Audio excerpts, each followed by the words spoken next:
everyone, welcome back to another video on the channel. Today we're back on GT Sport, we're back with the FIA Nations, round number 5, driving in the Group 4 cars at Autodrome Maggiore.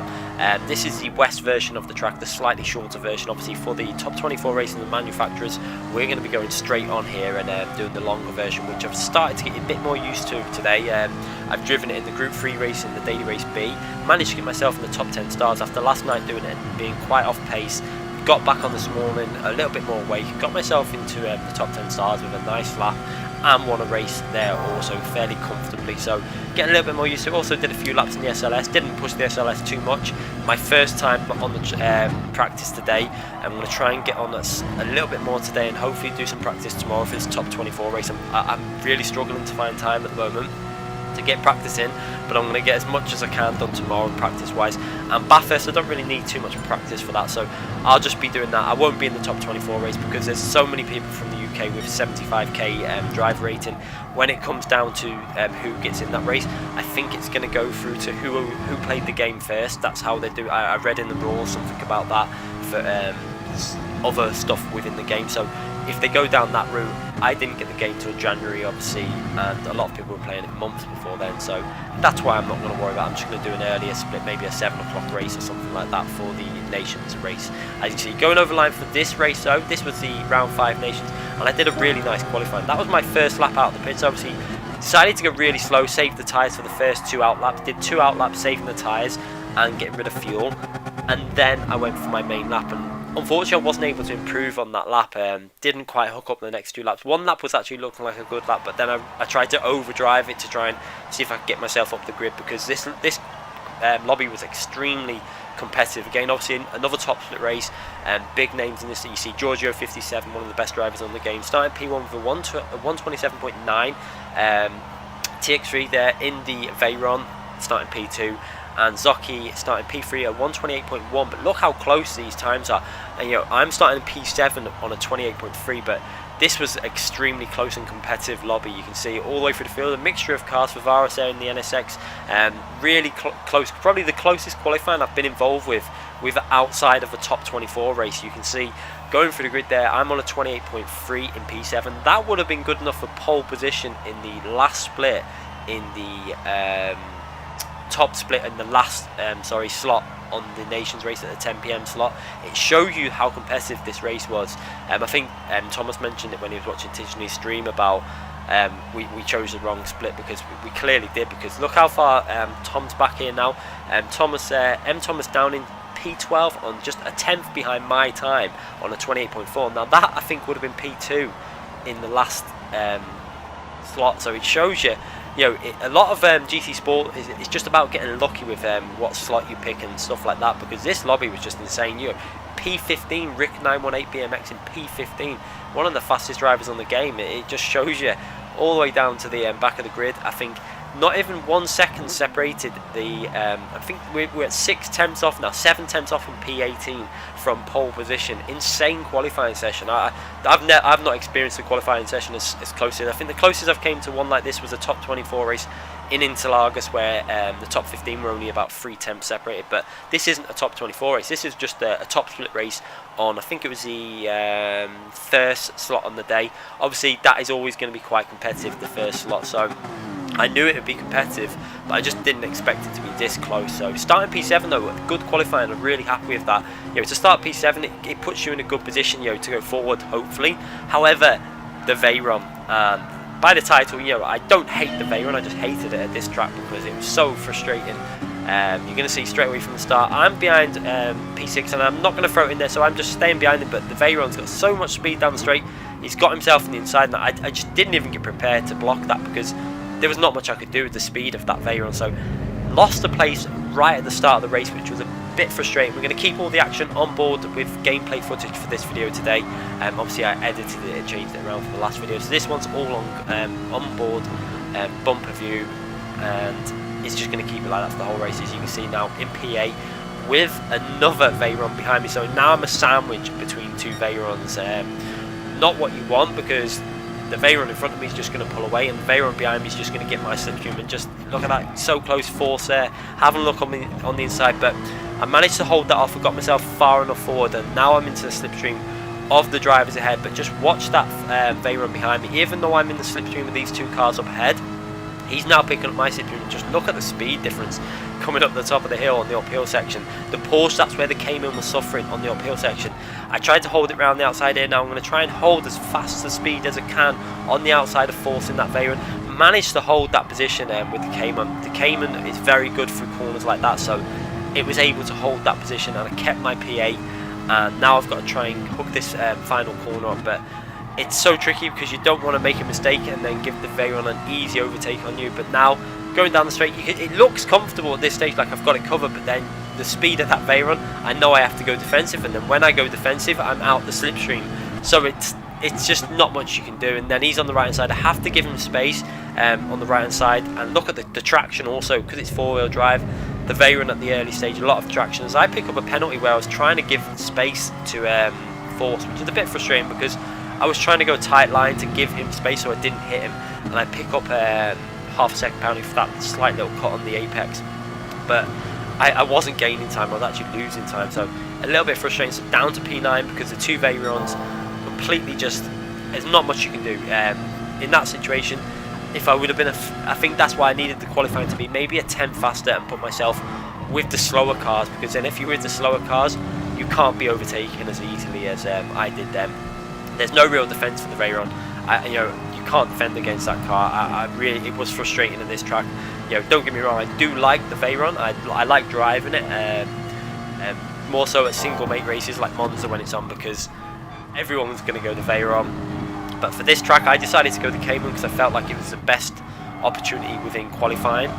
It also felt like the Cayman had reasonably good fuel consumption it's pretty similar to the Veyron probably, but the Veyron's faster when it is fuel safe, and that's the only issue. But then I thought the counter of that is the tyre wear. The Cayman was 100% the better car with the tyres, so 17 laps I thought I'll go with the safer option of the Cayman. I could match the time. I think in terms of qualifying, there wasn't a massive difference. I just preferred the feel of the Cayman. It was a more fun car to drive. It felt like you could swing it into the corners and get the rear stepping out, where the Veyron was very planted. A little bit boring, I'd say, to drive. I don't want to say boring, but a little bit more predictable and a bit safer, whereas I like the feel of the Cayman. It was a more lively car, and that's why I picked it. As I do like to pick a car that I do enjoy driving as well, especially if they're reasonably equal in terms of speed. I don't think there was a massive difference. I think the potential of the Veyron wasn't that much more than either was pretty much identical. It's just that they were strong in different areas, as you see there. P8 having to just also give up the place to the Veyrons because there's nothing he can do also in that Cayman. So like myself, he loses out 2 positions to them Veyrons, and there's no defence that he can put up. There's not much you can do. You needed to get out their slipstream so that then through the corners you could build that gap up, and then they would close it in on the straights, but then on the corners again you build it back up. That's the only way that you could start pulling away from them. And then when their tyre wear was going to kick in, you'd probably start pulling away even further, because the Cayman didn't really lose much lap time with its tyres. It just kept pretty smooth and consistent lap times, as you can see now going into the final corner. Right behind P8 there, another UK driver, a very fast driver. So I'm in the slipstream now of a Porsche, and I've got a Porsche behind me, so now everything's a little bit safer in terms of not getting overtaken by a Veyron. As I had a little look up the inside there, but it would have been too much. I'm not going to throw it up the inside there.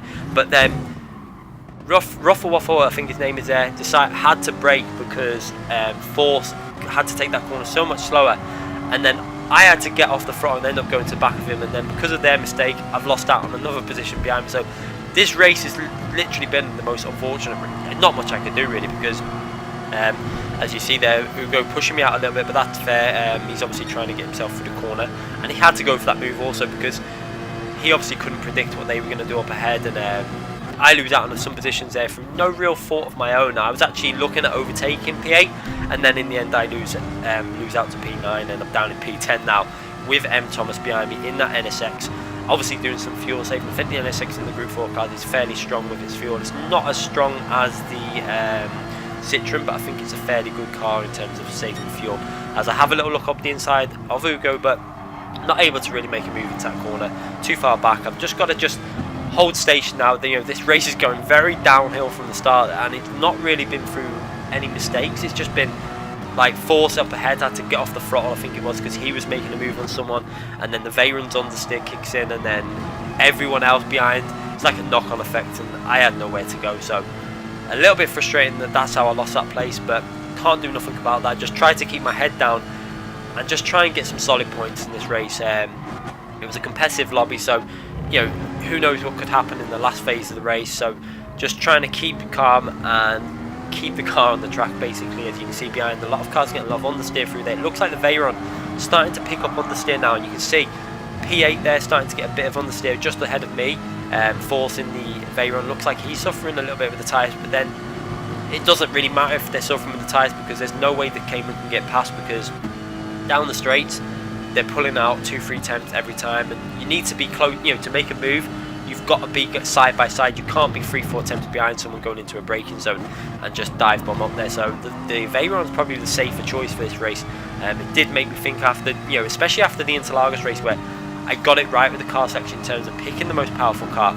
But I thought for this track it was a little bit closer because of the Cayman's ability with the tyres. I thought, you know, if you could qualify ahead, you could just go out from the front and try and win the race. You can see obviously P1 there is driving the Veyron also, so he's got himself in the lead. My guess was Giorgio and RC Zocchi were just sitting behind and just saving fuel, because if they could jump him then in the pits or pit early or something. But we'll see what happens as we go through to the pit stop phase. Now obviously at this point in the race I was starting to get a little bit frustrated. As you see me driving, I was trying to get on the power too early. I was really frustrated by the start because I'd qualified so well and I'd lost a lot of places through no real errors. It was just other people's errors, and then obviously the power of that Veyron. So it was a little bit annoying. As you can see, M. Thomas obviously in a similar situation there, but he started P12, so he's up a place at least, and obviously trying to do a lot of fuel saving and just having a look to see if he can get past me also as well. But through that corner I noticed the NSX was very weak. The Cayman could stay on the power all the way through that corner, and that was why I think at this track the Cayman was actually reasonably competitive, because look at the difference between M. Thomas and myself coming out of that corner. He loses a bit of time, luckily he stays within the slipstream so he can bring it back. But that's why the Cayman was probably gaining a few temps at this track, because it could just stay on the power all the way through that right hand corner, and then that gave extra speed going down the straight, even though it's not the strongest car. But then on this uphill section, this is where the Cayman was struggling a lot. Compared to the Veyron was just pulling and kept pulling. I mean, just to compare difference there, there's about 3-4 miles per hour difference as I went through that corner compared to when I did my lap with the Veyron. And obviously I tested the Veyron as well. I did my time trial lap in the Veyron. I matched my time trial lap with the Cayman, pretty much identical lap, and that was without pushing it. So that's why I'd obviously tested that as well, just to check that the Cayman had the ultimate speed. I had tested the Citroen as well, and the Citroen was frustrating because I think the Citroen could have been as good a race car as all these, and possibly better with its fuel saving, because I could go in the pits with a lot more fuel. As M. Thomas goes in for a very early stop, he likes doing that, and it could work in the NSX and the Group 4 car with the tyre wear being a bit better. So that was interesting. I did pay attention to that, and I decided that it was kind of a good shout, because look at the battling that's going on up front, and I thought I'm going to go in on lap 7 and do a couple of laps on the cut as well. So I'm going to go in the end of this lap and try and do the exact same thing as M. Thomas did there. Yeah, and like I was saying with the Citroen, I did notice that on the test runs I did actually, I think it was about 15 to 16, 17% more fuel running low 29s.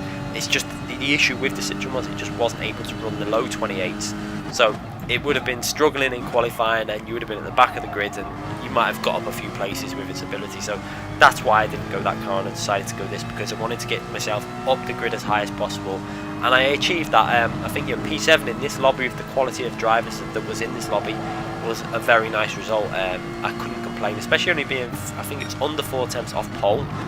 It's not very often that you're under 4 tenths off of pole. You're just over 3 tenths off pole and down into P7.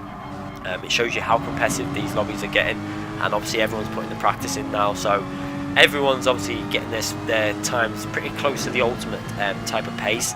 As you can see there, going into the final corner, Oscar Ugo in front of me with the penalty. I'm going to dart off into the pits now. This is where I made the decision. I did it quite late. I obviously knew I was going to go for it, and I chucked it. I must have skimmed that wall, came so close. Straight in the pits. Hadn't really done too much. I'd done a bit of fuel saving on that first stint, but I was also trying to hold on to the Veyrons going down the straights, so I had to rev them out a little bit. Now I decided to underfuel it and try and do some fuel on the second stint and push on the outlap. to try and get the undercut, because if I could get the undercut and then 4 or 5 cars that were battling in front of me, I could recover this race slightly and maybe get a reasonable result. As you can see, managed to get out of the pits ahead of M. Thomas, so that's worked out for me at this stage. Now I've got to really try and put a really fast lap in on this outlap and really push. You can see getting very close to the left hand side there, not too close so that I'm going to run wide and lose control of the car, but really pushing hard. But now this was a bit frustrating. I've got P17 up ahead of me who hasn't pitted yet, and he's going, looks like he's going slow, and this was this did worry me. As soon as I was behind him, I was thinking, oh no, please don't get in my way on the apex of this corner. I've got fresh tyres on. I started flashing him to basically say, you know, I'm coming through. And then he ran wide there, and I just panicked. I had to just avoid him. You can see I had to put massive steering angle in and lost out on my outlap.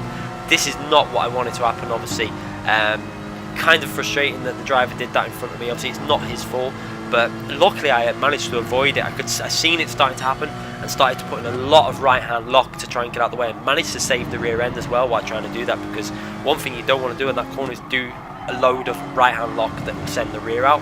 I had to do it, got away with it, managed to save the rear, and now I'm behind M. Thomas all the way now, and just try and hold on, sit in his slipstream for a bit. I felt like the Cayman was a bit faster than the NSX, so you can see other cars going in the pits, but I've just lost out on about 1.5 seconds or so, and that was frustrating because I think that possibly did cost me a bit of time in terms of going into turn 1. As you can see, I was looking at the cars in front at this point to see where they were coming out the pits, and I completely wiped M. Thomas out. So I completely lifted here, waited for him.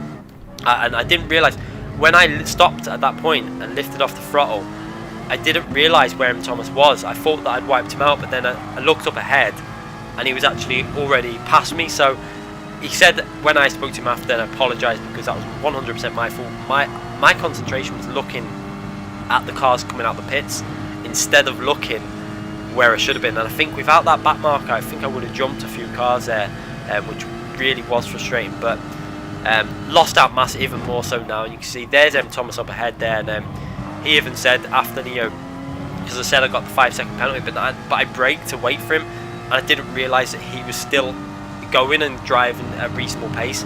So he lost out on about a second, and I just made the mistake of looking for where he was because I wanted to wait for him.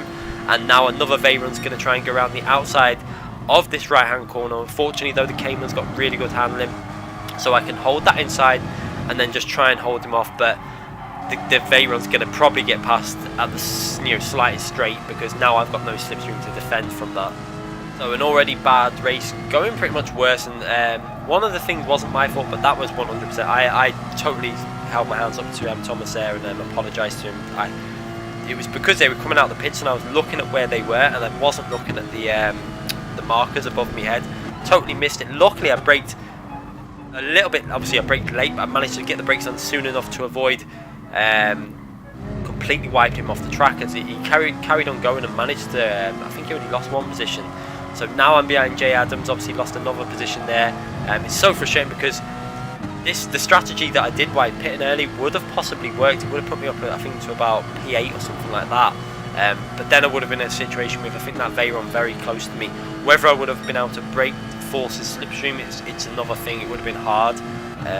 But it shows you though, these little things like that drive, this is a thing that you have to be careful of, because the undercuts can work, but if you get a back marker in your way that makes a mistake like that, that's what can really cost you. So it's a risky strategy, and I felt like I might as well have gone for it because the race wasn't going my way at that point anyway, and I didn't really have much to lose. So unfortunately it didn't work out. I then nearly destroyed M. Thomas's race, but luckily he got away with that. Unfortunately, I don't know why I was still looking in the mirror to see where he was. I think because I hit him that hard, I was convinced that he was in the barrier somewhere, and I was just waiting and not really looking up ahead at the fact that he carried on going and not lost that much time. But that was just being a little bit cautious, because I didn't want to carry on going and, you know, just drive away from M. Thomas after that. But now I've got to just try and recover some sort of solid result, because I don't want to lose too much driver rating at this point. However, I picked up a 5-second penalty within that incident there, as TRL Favaris comes out and pit. I don't know what's happened there, because I'm sure Favaris went in the pits already. I think what's possibly happened with Favaris is he may have forgot to change his tyres or something, or his fuel in the pits or something, because he was at the front of the grid, or something's definitely happened there where he's had to do an extra stop because I'm sure he pitted earlier on. So I'm down into P12.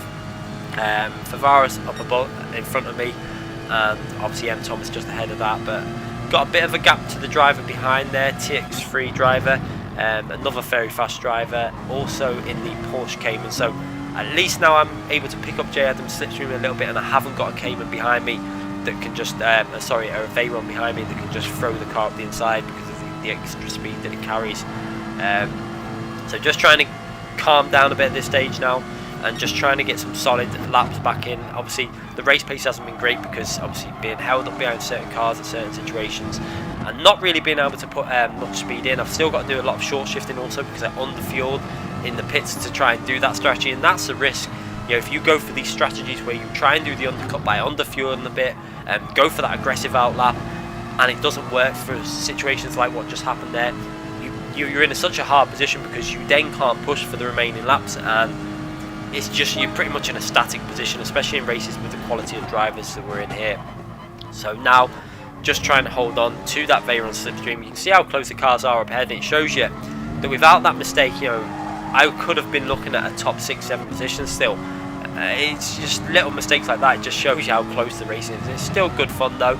I did start to enjoy this track. I have started to actually enjoy it a bit when I was on it in the SLS and the Group 3 for the Daily Race B on the longer version. It's never been a track that I've really thoroughly enjoyed, but now that I'm starting to practice it a bit more, I can see that it is an okay track. You know, for a fictional track, it's actually quite fun. So let's see what them races can bring a bit more luck than this race has brought so far. I'm hoping that Saturday's race will go okay.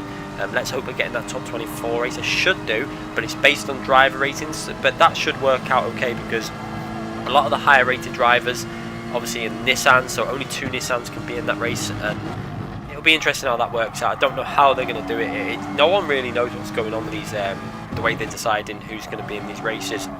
It says by driver rating, but if you've got multiple 75k drivers, which I'll probably be on 75k before that race hopefully, who knows what the game's going to do. It will be interesting to see. As you can see behind them Thomas now, and we do have that theory that it's going to be based on who has the game first, and that's why I'm not worried about the Nations race, but no one's 100% sure yet. We'll just have to see what happens. As I've managed to catch back up to him, Thomas obviously starting to get a little bit of tyre wear problems with that NSX now.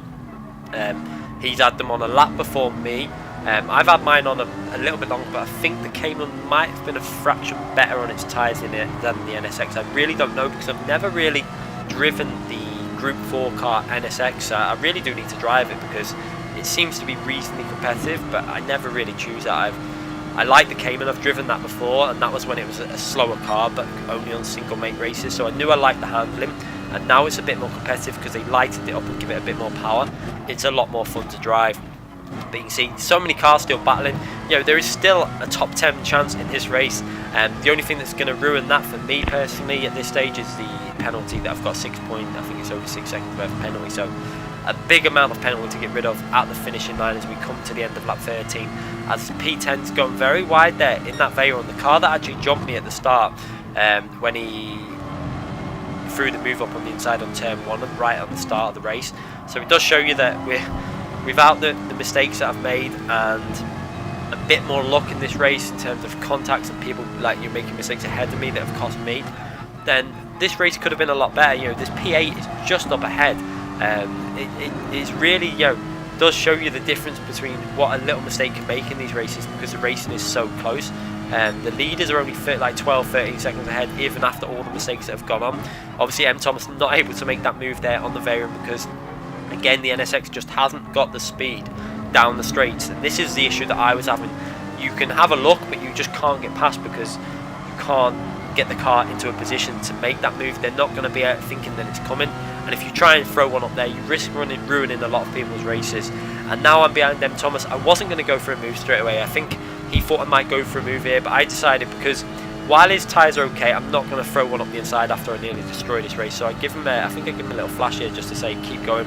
I'm not going to make a move, so just to let him know that I wasn't going to try and do any sort of moves on that corner.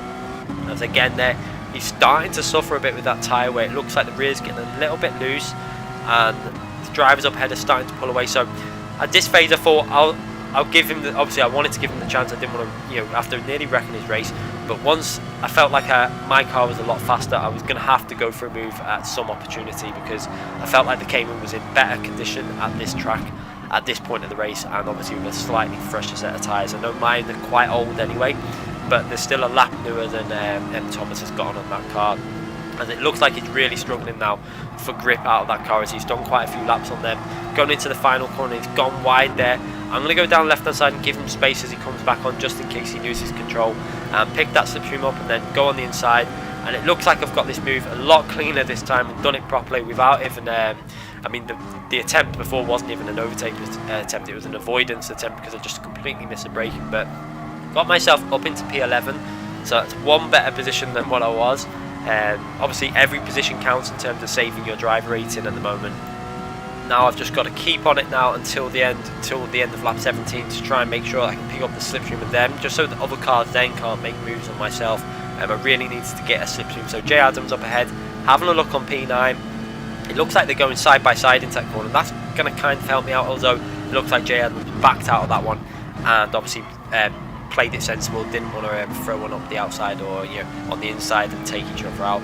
As again, this is where you're going to lose out to the Veyron when you're in the Cayman. You can see now going up the hill and they're pulling away, and the NSX behind me starting to pick up that slipstream. I'm going to go over to the left hand side. I see that M. Thomas there, but it looks like he's not going to throw it up the inside there. It looks like he's playing it quite sensibly. He knows that probably the Cayman at the moment is probably the stronger car with the fresher tyres, so he's going to sit in that slipstream and try and use the slipstream to save a position for himself. He obviously can see as well that I've got the penalty above my car and he hasn't got a penalty, but coming out the exits, the corners, that NSX was really struggling, and I noticed compared to my car where I was able to get on the power so early, I was able to build a gap up as soon as we came out the exits, the corners, as going over the line to start the second to last lap. It's very close to P10, so at this phase I thought, you know, I might be able to get, because there's I don't know how much penalty other cars had in the race.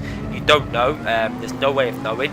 Maybe they should do something to let you know, a little number at the side of the penalty, just to say like 10, 6, 5 or something like that. It doesn't have to say 0.5, you know, as long as you've got a rounded off number, it'd be quite beneficial. But you know, you'd know whether it was worth racing them or not.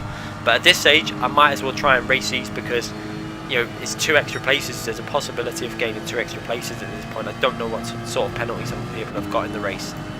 Again, that Veyron just too fast down the straights. It's just, even though I'm picking up a slipstream, obviously because the Veyron's picking up a slipstream off the other Veyron, I'm just sat there and getting basically what I would normally get, because the difference is the same. You know, he's getting the slipstream, I'm getting a bit of a slipstream off P10, but there's just not really any gain for myself. I'm picking up more speed than what I would without one, but look at the way he's just pulled out on the straight. But then we get to the corners again, and I'm able to use, even though I've got a lot older tyres than the cars on in front, obviously their tyres wear out quicker, and this was where it could have worked out for me if I wouldn't have had the bad luck, because I think the Veyrons would have suffered than I would if you would have been able to hold them off. You'd have just started pulling away from them. As you can see, going through to the last corner, look at the extra grip I've got. I'm able to get on the long side the Veyron, going down the straight, and I come out that corner faster, but then as soon as the power of that Veyron, he actually pulled out in front of me to try and give me the slipstream there, to see if I could make a move on Jay Adams, but too far back. I can't throw the car up the inside there and wipe Jay Adams out. It just wouldn't be a sensible move, so I have to sit behind again, even though at this stage I think my Cayman was probably a little bit faster. I was run a little bit wide on the final lap, obviously trying to get on the power as early as possible, as M. Thomas runs wide, also going onto that corner where you can take it flat in the Cayman, loses out on a little bit of time, and I think TX3 driver manages to get past M. Thomas there, as now going down to this tricky corner for the final time in this race, picking up the slipstream again. But look how far up ahead they are. There's just nothing you can do in terms of getting close enough to make a move. It's one of them frustrating races where you've got the pace but in the wrong parts of the track, and that's a very similar story to the drivers that picked the wrong car in the Interlagos race. It's such a similar type of story, but this time we're in Group 4 cars. The overall pace of the lap, there's not much difference between the Cayman and the Veyron. It's just the Veyron's just so fast down the straights. It's just better to be in that car and in the lead, because nothing can really get past it. As you can see, going through now to the final corner for the last time, lap 17, down in P11. This, if I could hold on to P11, it wouldn't be a disaster, but I've got to get rid of that penalty. and this is going to be what really messes up the result. Obviously it would have been over 1,000 points, which wouldn't have been great. It would have been a still disappointing results, but I've obviously had to break there, and the penalties that other drivers had were only really small, and I've had to get rid of quite a big penalty and get P15 in the end. So lost out massively there with the penalties, and that's one of the reasons why my score was so low. A few people did ask, so it would have been over 1,000 I think if I would have managed to hold on to P11. It's frustrating because you can see that I had the pace to come out ahead of Force. I think I would have come out ahead of Force in the pits. Whether I would have been able to hold them off, I don't know, probably not, but at least P6 or 7 it would have been reasonable points than where I started the race, and I would have been happy with that. But unfortunately the luck wasn't with me with that, and there's not much I can do. So you got to take the bad results with the good results. Luckily I had a good result in the manufacturers, and I'll still try and put some good results in the nations races whenever possible. Let's see if we can get a good result on Saturday.